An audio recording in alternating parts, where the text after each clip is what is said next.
Hey everyone, it's Zach back with a new mortgage video. Hope you all had a happy weekend. This is your first time seeing one of my videos. Welcome to my channel. If you're a returning viewer, welcome back, where I'll try to demystify all things mortgage related. If you find this content helpful, please like and subscribe. On today's Monday mortgage market update, I'll talk about why it's looking like we may have a Fed rate cut in September, kind of the bombshell report that led to that change.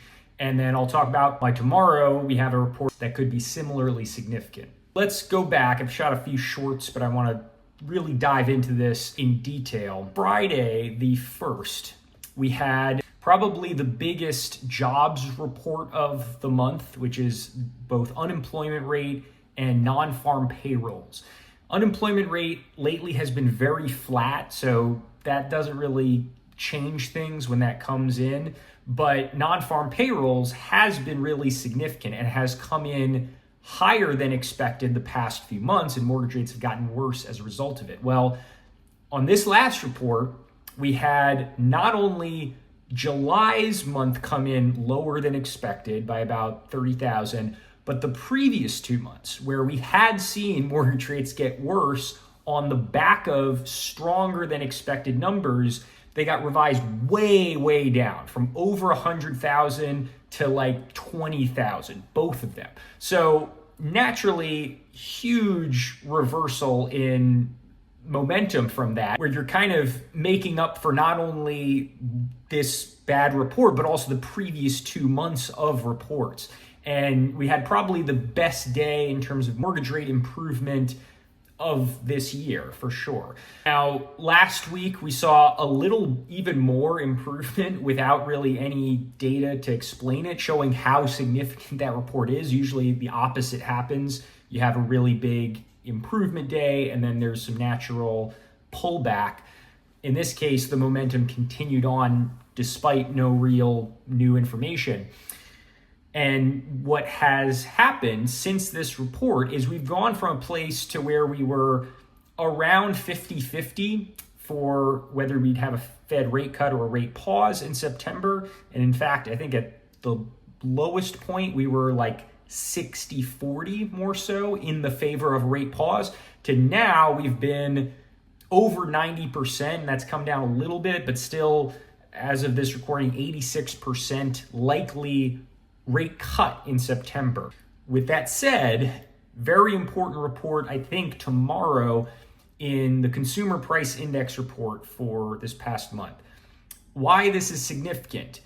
Even though Consumer Price Index, which is the first big inflation report of the month and historically is one of the biggest market movers, even though it hasn't been as much of a market mover as some of these jobs reports, what's significant about tomorrow's report is it is projected to go up.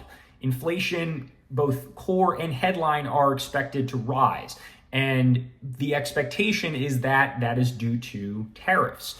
Now, I've talked a little bit about this, but to reiterate, there's some categories of inflation that are expected to be influenced by tariffs and some that aren't.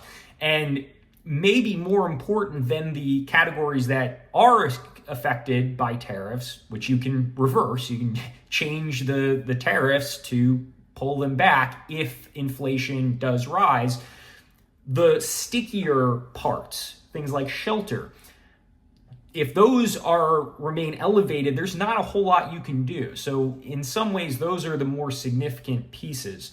And how those sticky pieces come in and how the overall numbers come in will both be, I think, significant. If the markets are expecting inflation to rise and it rises even more than that, that will definitely be bad for mortgage rates. I would expect a lot of pullback in the gains that we've seen since that jobs report on August 1st.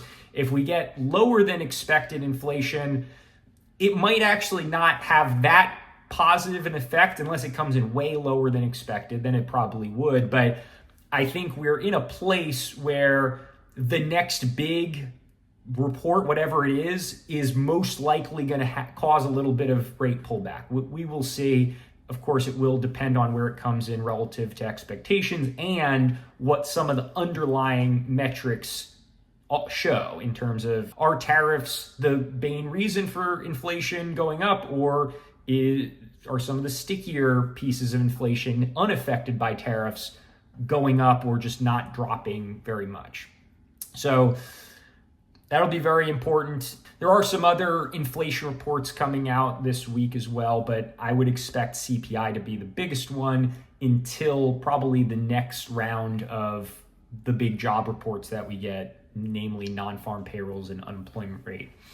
But as always, if you have any questions, feel free to shoot a comment below or call, text, or email me.